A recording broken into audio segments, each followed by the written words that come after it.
2 Kings 15, New Living Translation. Uzziah, son of Amaziah, began to rule over Judah in the 27th year of the reign of King Jeroboam II of Israel. He was 16 years old when he became king, and he reigned in Jerusalem 52 years. His mother was Jechaliah from Jerusalem. He did what was pleasing in the Lord's sight, just as his father Amaziah had done.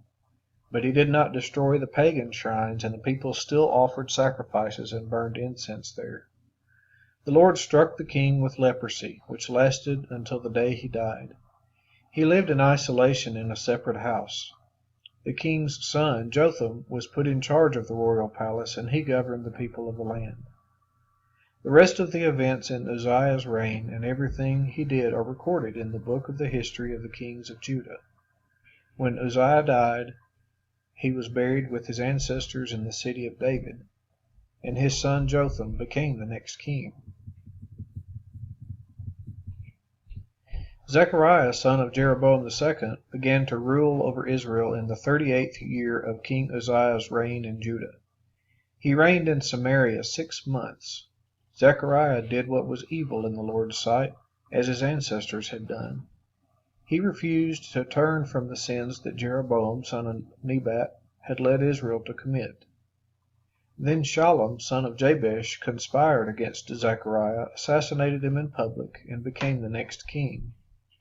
The rest of the events in Zechariah's reign are recorded in the book of the history of the kings of Israel.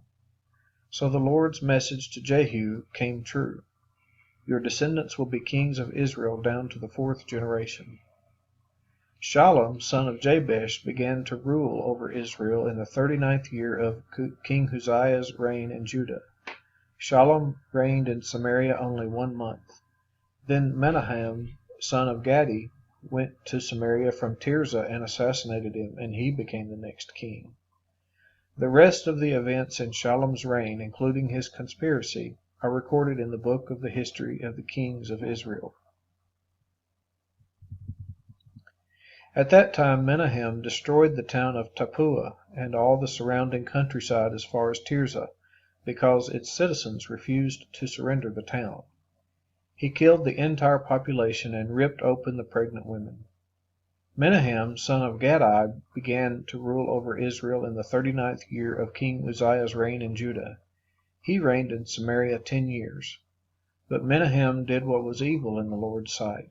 During his entire reign, he refused to turn from the sins that Jeroboam, son of Nebat, had led Israel to commit.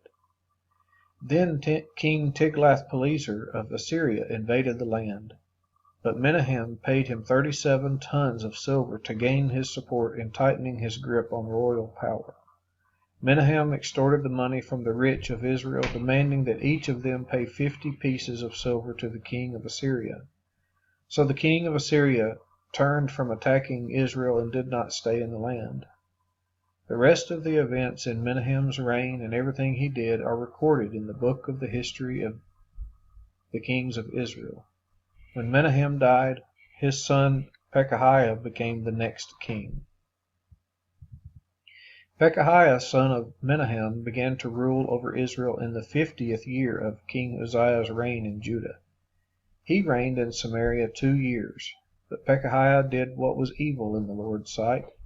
He refused to turn from the sins that Jeroboam, son of Nebat, had led Israel to commit.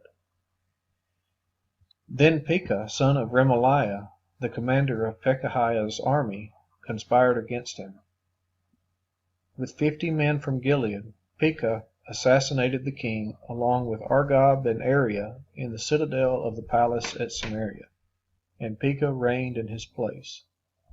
The rest of the events in Pekahiah's reign and everything he did are recorded in the book of the history of the kings of Israel. Pekah, son of Remaliah, began to rule over Israel in the 52nd year of King Uzziah's reign in Judah. He reigned in Samaria 20 years, but Pekah did what was evil in the Lord's sight. He refused to turn from the sins that Jeroboam, son of Nebat, had led Israel to commit. During Pekah's reign, King Tiglath-Pileser of Assyria attacked Israel again, and he captured the towns of Ijon, Abel-Beth-Maacah, Janoah, Kedesh, and Hazor. He also conquered the regions of Gilead, Galilee, and all of Naphtali, and he took the people to Assyria as captives.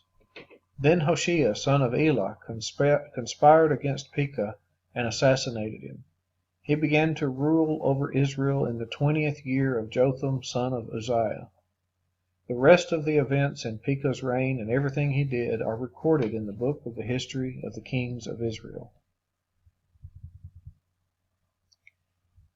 Jotham, son of Uzziah, began to rule over Judah in the 2nd year of King Pekah's reign in Israel. He was 25 years old when he became king, and he reigned in Jerusalem 16 years. His mother was Jerusha, the daughter of Zadok. Jotham did what was pleasing in the Lord's sight. He did everything his father Uzziah had done. But he did not destroy the pagan shrines, and the people still offered sacrifices and burned incense there. He rebuilt the upper gate of the temple of the Lord. The rest of the events in Jotham's reign and everything he did are recorded in the book of the history of the kings of Judah. In those days the Lord began to send King Rezin of Aram and King Pekah of Israel to attack Judah. When Jotham died, he was buried with his ancestors in the city of David, and his son Ahaz became the next king.